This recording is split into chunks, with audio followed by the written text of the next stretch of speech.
Shalom Bapak Ibu, masih di 5 menit penuh harapan, sukacita oleh Allah Roh Kudus, berdiam di hati dan pikiran kita senantiasa. Kita akan melanjutkan pelajaran kita. Sekarang kita masuk kepada hakim yang kelima di Israel yang diangkat oleh Tuhan. Nah, mulai dari hakim yang kelima ini terus kemerosotan terjadi Bapak Ibu, semakin dalam kemerosotan orang Israel. Mereka menyembah Baal, Asitoret, dan lain sebagainya Bapak Ibu. Hakim yang kelima yang dicatat oleh Alkitab adalah Gideon. Sebuah nama yang tidak asing Bapak Ibu, yang begitu akrab di telinga kita. Tapi kadang-kadang kita salah memahami tentang kehidupan sang hakim yang satu ini. Coba beberapa hari ke depan kita akan melihat pertama-tama Bapak Ibu ya, bersama-sama secara perlahan. Gideon artinya bisa berarti orang yang memotong pohon. Bisa juga artinya penebang pohon. Atau bisa diartikan pahlawan. Itu arti kata nama Gideon. Nah, Gideon itu anak bungsu, anak paling kecil dari Yoas, kaum Abiezer, Bapak Ibu, dari suku Manasye. Ingat Yusuf punya dua anak, Manasye dan Efraim. Tapi Manasye menjadi yang lebih kecil, Efraim jadi yang lebih besar, padahal Efraim si kecil seharusnya. Tapi oleh karena Yakub memberkati dengan tangan yang disilangkan, kita tahu cerita itu bersama-sama Bapak Ibu. Jadi Gideon ini dari suku Manasye. Gideon itu memiliki 71 anak laki-laki Bapak Ibu. Termasuk Abimelek, anak yang mengerikan kejamnya, yang nanti kita coba akan melihat bersama-sama entah bagaimana sang narator menyisipkan cerita setelah Gideon. Hakim yang ke-6, sebelum hakim yang ke-6 disisipkan cerita tentang Abimelek, itu keturunan dari Gideon yang mengangkat dirinya menjadi raja, Bapak Ibu. Nah, dia kemudian Gideon mati dikuburkan di Ofra, Bapak Ibu. Sebenarnya Gideon itu sejaman dengan Deborah.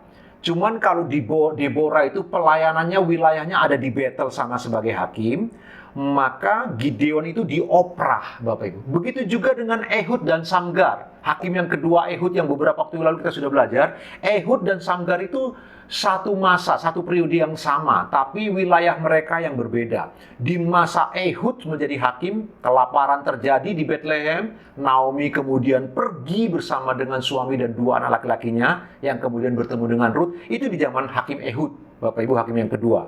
Yang saya mau beritahu, Ehud dan Samgar, hakim kedua dan ketiga di Israel itu satu zaman, satu masa, satu periode yang sama.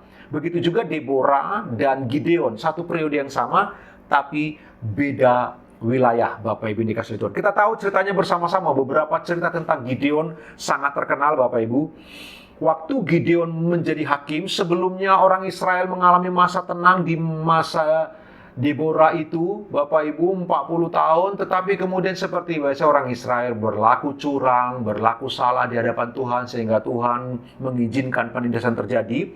Gideon itu ditindas, orang-orang di wilayah Gideon Oprah itu ditindas oleh orang-orang Midian, Bapak Ibu. Nah, Gideon sendiri dari suku Manasye seperti yang saya katakan tadi, ditindas oleh orang-orang Midian 7 tahun lamanya. Mereka sampai mengalami kelaparan, mengalami banyak kesusahan yang luar biasa. Lalu di tengah situasi yang begitu mengerikan itu, Tuhan bangkitkan Gideon menjadi hakim di tengah-tengah Israel, Bapak Ibu. Dia dipanggil sebagai pahlawan yang gagah berani. Saya ingin kita coba mengamati kehidupan Gideon pelan-pelan Bapak Ibu, karena ada beberapa hal yang kita keliru menilai tentang orang ini. Gideon itu sesungguhnya seorang anak yang bungsu sekaligus anak yang penakut. Itu sudah jelas kita tahu bersama-sama. Kenapa Bapak Ibu? Oleh karena dia mengirik gandum di tempat pemerasan anggur. Itu kan aneh. Harusnya mengirik gandum di tempat pengirikan gandum.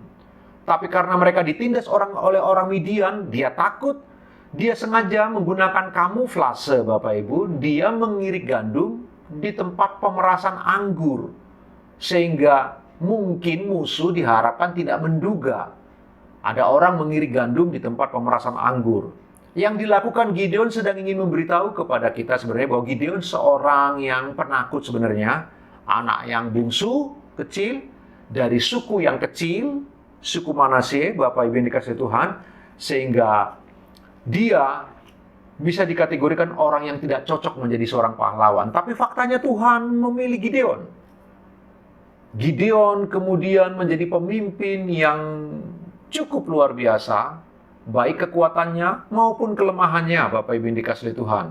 Oleh karena dia banyak anak, dia juga banyak istri Bapak Ibu, dan kemudian semua itu juga menjerat kehidupan pribadinya. Tetapi secara khusus Bapak Ibu, dalam pendahuluan ini, Gideon adalah hakim yang kelima yang diangkat oleh Tuhan untuk memimpin di Israel. Mari kita akan melihat lebih lanjut lagi besok Bapak Ibu tentang Gideon ini. Untuk hari ini cukup sekian dulu. Tuhan Yesus memberkati Bapak Ibu. Selamat beraktivitas.